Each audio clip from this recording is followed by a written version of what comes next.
I knew something was wrong the second I turned into my driveway. Not because there were flashing lights, not because somebody was standing there waiting for me, but because there was an empty space where my truck should have been. The truck was gone. Just gone.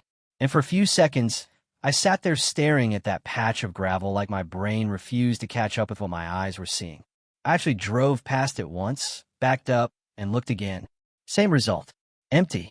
Now, maybe that sounds dramatic, but that truck wasn't just some vehicle I parked wherever happened to be convenient. It had been sitting in that exact spot for years. Same gravel pad. Same angle. Same routine. My father used to park his truck there before me, back when this property was still an active cattle operation. So when I saw nothing but tire marks and disturbed gravel, I felt something immediately tighten in my chest. My name is Ethan Walker, and my family has owned 5 acres outside Fairmont, Colorado, for over 30 years. Long before expensive subdivisions started popping up around us. Long before people started paying $500,000 to live 15 feet away from their neighbors while pretending it was country living. Behind my property sits a neighborhood called Pine Hollow Reserve. And if you've ever lived next to an HOA, you probably already know where this story is headed. When Pine Hollow was built about 15 years ago, I tried to be neighborly. I really did.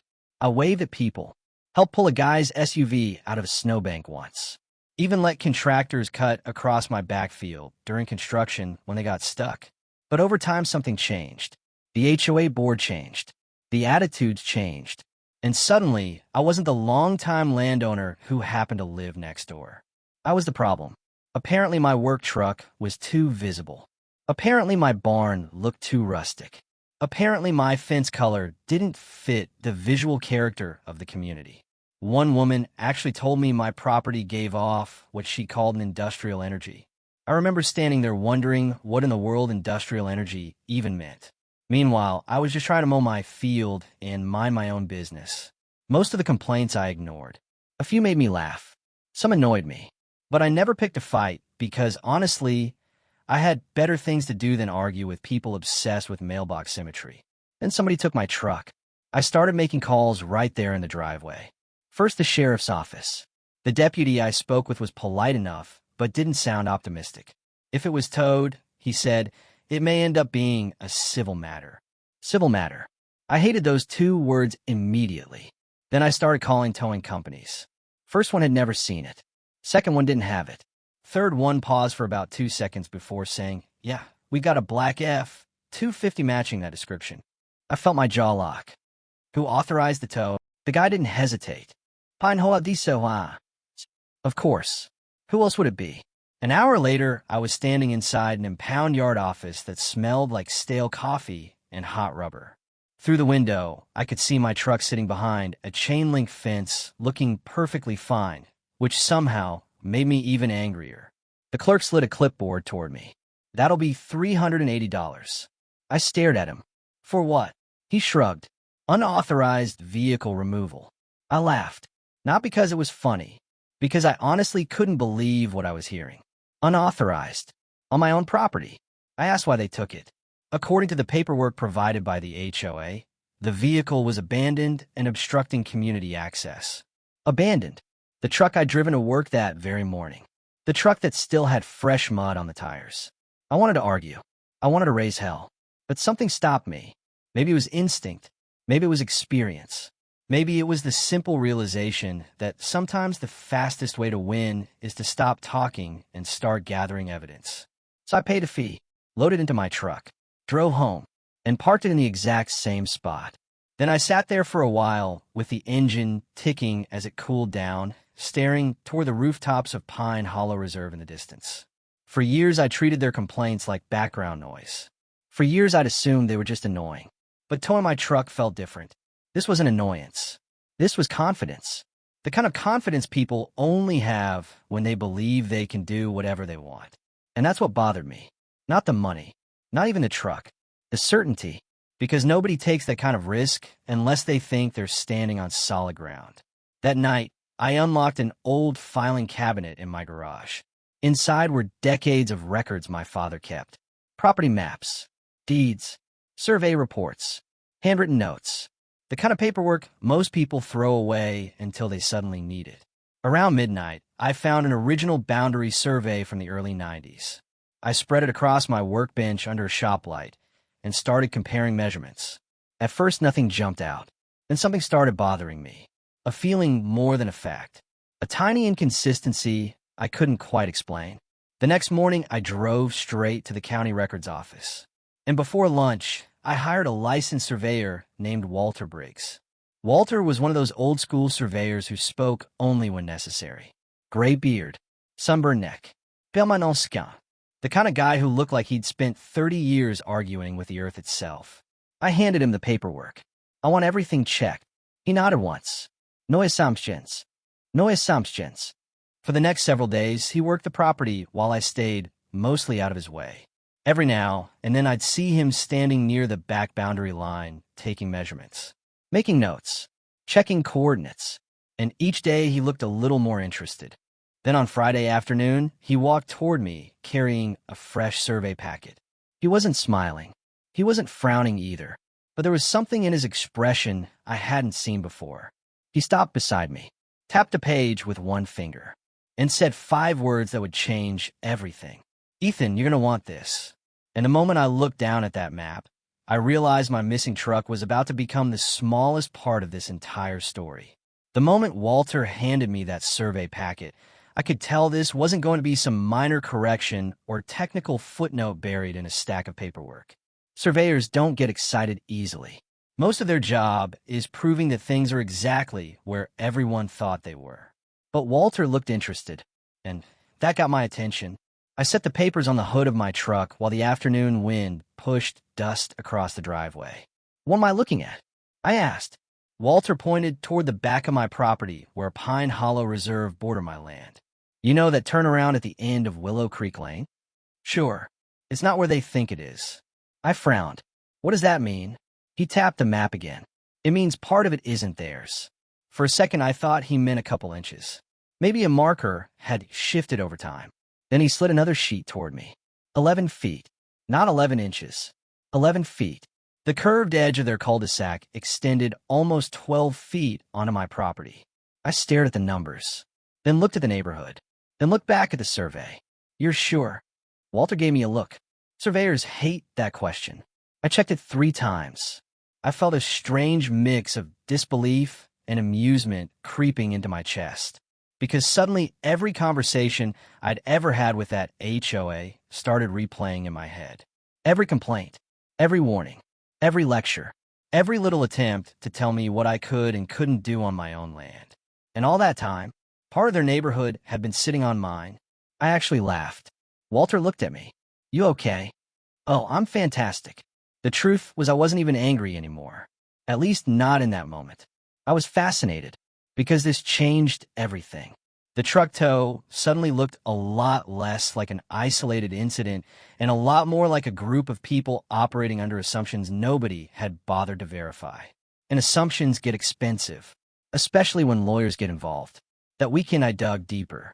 County records, historical plats, construction filings, anything I could get my hands on.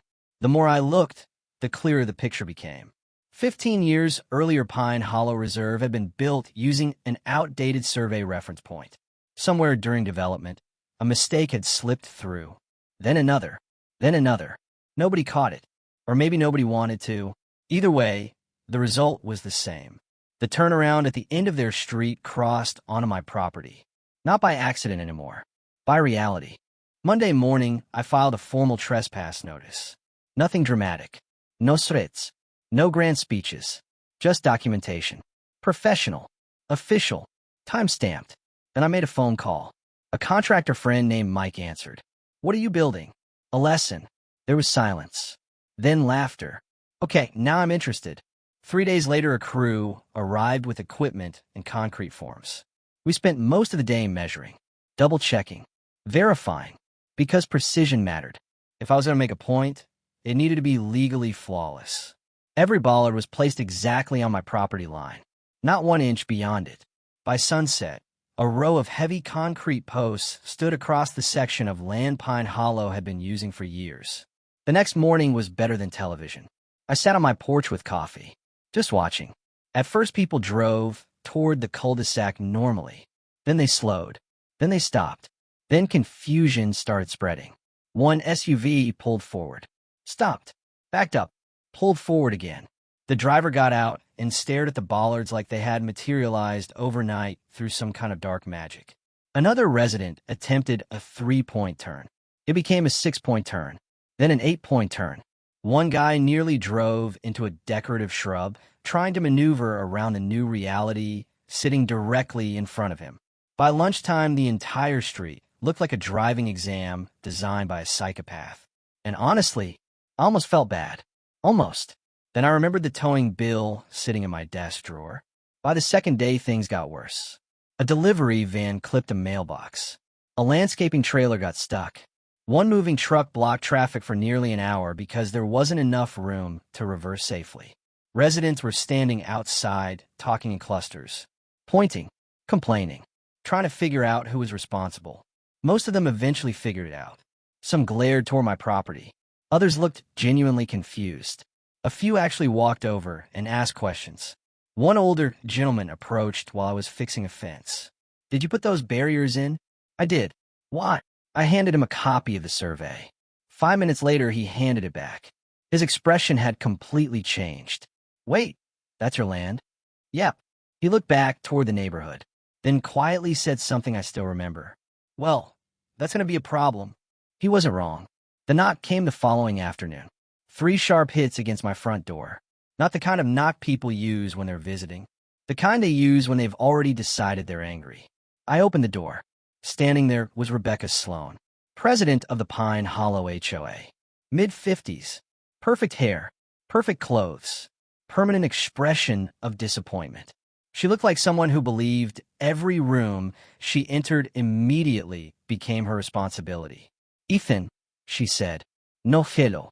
No greeting. Just my name. You need to remove those barriers immediately." I leaned against the doorframe. "Why?" She blinked, as if the answer should have been obvious. "Because they're obstructing community access." "My property is obstructing community access?" Her jaw tightened. "That area is part of the subdivision." I walked inside, grabbed the survey packet, returned, and handed it to her. Actually, I watched her eyes move across the page. At first, she looked irritated, then confused, then concerned. The confidence started draining away almost visibly. She flipped to the next page, then another, then another. Finally, she looked up. "Where did you get this?" "I hired a surveyor." She stared at me for several seconds. I could practically hear calculations happening behind her eyes. For the first time since I'd known her, she didn't have an answer. No lecture, no demand, no warning, nothing, just silence. Then she turned around and walked away. 3 days later, my phone rang. The caller ID showed a law office. That was fast. I answered. The attorney introduced himself as Michael Grant, counsel for Pine Hollow Reserve. His tone was completely different from Rebecca's. Polite, measured, careful. The voice of a man who had already reviewed the facts and didn't like what he found. "We've completed our own review. And the encroachment appears legitimate." Appears legitimate. Lawyers have a funny way of admitting they're wrong without technically saying the words. "So what's next?" I asked. There was a brief pause. Then he laid out their options. Option 1. The HOA could purchase the affected strip of land. Option 2. The HOA could redesign and reconstruct the entire turnaround inside their existing property boundaries. Even over the phone, I could hear how much he hated option 2. Road work, permits, engineering, construction, liability, emergency access issues, resident complaints, insurance concerns. The cost would be enormous. "What are you asking for the property?" he finally said. I had already spent days thinking about that question. Not emotionally, strategically, because the land itself wasn't worth a fortune. But access was. And what Pine Hollow needed wasn't dirt. They needed functionality. They needed that turnaround. Without it, their entire street became a logistical nightmare. So I gave him a number that made complete sense to me, and probably sounded insane to him. $285,000. The silence that followed was beautiful, not because it was awkward, because it was honest. For the first time since this whole thing started, someone from Pine Hollow understood exactly who held the leverage. Eventually, he cleared his throat. That's significantly above market value. I smiled. Then I guess rebuilding the road is your better option. The call ended shortly afterward. The next day, they came back with an offer. $42,000. I laughed so hard I nearly spilled my coffee. 40,000. After towing my truck. After 15 years of encroachment. After turning an entire neighborhood into a dead-end obstacle course. I called the attorney back. "What's your response?" he asked. I looked out my window toward the street, toward the bollards, toward the neighborhood that suddenly seemed much quieter than usual. Then I gave him exactly one word. No. And over the next few weeks, Pine Hollow Reserve was about to learn just how expensive that little towing decision had become. For the next few weeks, I barely had to do anything. That was the funny part.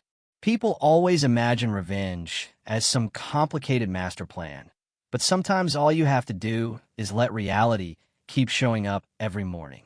The bollards stayed exactly where they were. The survey didn't change. The property line didn't move. And every single day, Pine Hollow Reserve had to deal with the consequences. At first, it was mostly frustration. Residents backing up farther than they were used to. Delivery drivers getting confused. Guests pulling into the street and realizing they couldn't turn around. But little by little, the inconvenience started becoming something bigger. A liability. One afternoon, I watched a moving truck spend nearly 40 minutes trying to get out of the dead end. The driver finally climbed out, threw his hands in the air, and yelled something that probably shouldn't be repeated on YouTube. A few days later, two neighbors backed into each other while attempting awkward multi-point turns. Nobody got hurt. The damage was minor, but the incident generated paperwork, insurance reports, questions, exactly the kind of things HOAs hate. Then came the event that really changed everything. The local fire department was conducting a routine safety access review. Nothing dramatic, no emergency, just a standard evaluation. And one of their trucks attempted to enter the street. The crew quickly discovered what everyone else already knew. Turning around was nearly impossible, so the truck had to reverse the entire length of the road. Slowly, carefully, with spotters guiding every movement. Half the neighborhood came outside to watch. I happened to be standing near my fence. One firefighter glanced toward the bollards, then toward the neighborhood entrance, and simply shook his head. That image stuck with me, because at that moment, the issue stopped being about convenience. It became about risk. And risk has a way of motivating people much faster than inconvenience ever will. A few days later, my phone rang again. Michael Grant, the attorney. I answered. His voice sounded different. Not frustrated. Not defensive. Just tired. The kind of tired that comes from explaining bad news to people who don't want to hear it. Ethan. Michael. We'd like to revisit our previous discussion. I smiled. I figured you might. There was a long pause. Then he got right to the point. The board is prepared to accept your terms. No negociation. No contraofer. No argument. Just acceptance. For a second, I actually looked out the window and laughed. Not because I was surprised. Because I remembered standing inside that impound yard office weeks earlier, listening to someone tell me I owed $380 to recover my own truck.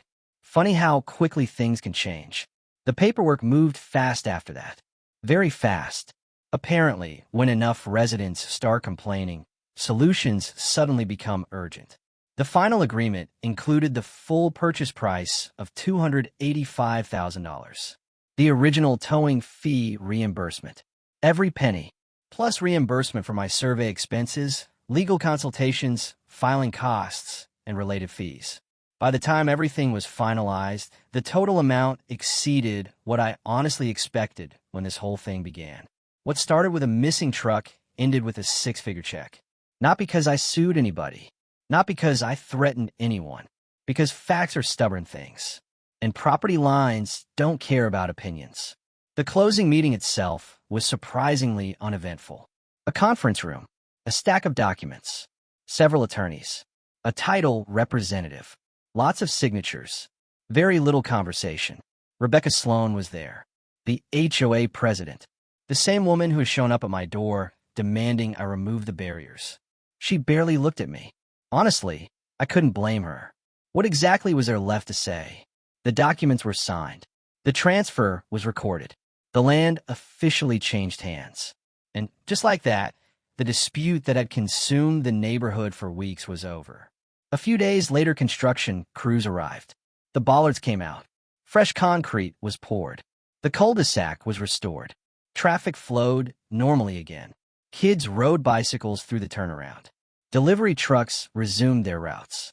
Everything looked exactly the way it had before, at least on the surface. But here's the thing about events like this. People think the physical changes are what matter. They're not. The real change happens in people's minds. After the settlement, something shifted. The letters stopped. The complaints stopped. The unsolicited opinions about my property stopped. Nobody cared about my fence anymore. Nobody cared about my barn. Nobody cared about my truck. It was as if the entire neighborhood suddenly remembered where their authority ended and where my property began. To this day, I still park my truck in the exact same place. Same gravel pad, same angle, same routine. Every morning when I walk outside with my coffee, I see it sitting there. And every now and then I catch myself smiling. Not because of the money, although I won't pretend the money wasn't nice. What makes me smile is remembering how all of this started. One assumption, one bad decision, one group of people so convinced they were right that they never bothered to verify the facts. That's the part that stays with me. Because the truth is, none of this had to happen. If someone from the HOA had knocked on my door and asked a simple question before towing my truck, this story probably wouldn't exist. If someone had reviewed the surveys years earlier, this story probably wouldn't exist. If pride hadn't gotten involved, this story probably wouldn't exist. Instead, a dispute over a parked truck became one of the most expensive lessons Pine Hollow Reserve ever learned. Now, every once in a while, somebody asks me whether I feel guilty, whether I think I should have sold the land for less, whether I took advantage of the situation. And honestly, I still don't know how to answer that question. Part of me believes I simply protected my property rights. Another part of me understands that dozens of homeowners ended up paying for mistakes they personally didn't make. The board made the decisions. The residents paid the price. So maybe the real question isn't whether I was right. Maybe the real question is who should bear responsibility when authority gets careless. The people who make the decisions, or the people who trusted them. And that's where I want to leave this story, because I genuinely like to hear what you think. If an HOA had your truck towed from land they didn't own, would you have done the same thing? Would you have accepted the first offer? Would you have removed the bollards? Or would you have held your ground until they paid the full value of what they needed? Drop your thoughts in the comments below, because this one still starts arguments every time I tell it. And if you've ever dealt with an HOA, a property dispute, or a situation where someone thought they had more authority than they actually did, share your story too. Don't forget to like the video, subscribe to the channel, and turn on notifications for more real-life community drama, legal battles, and unbelievable neighbor disputes. Trust me, the next story might be even crazier than this one.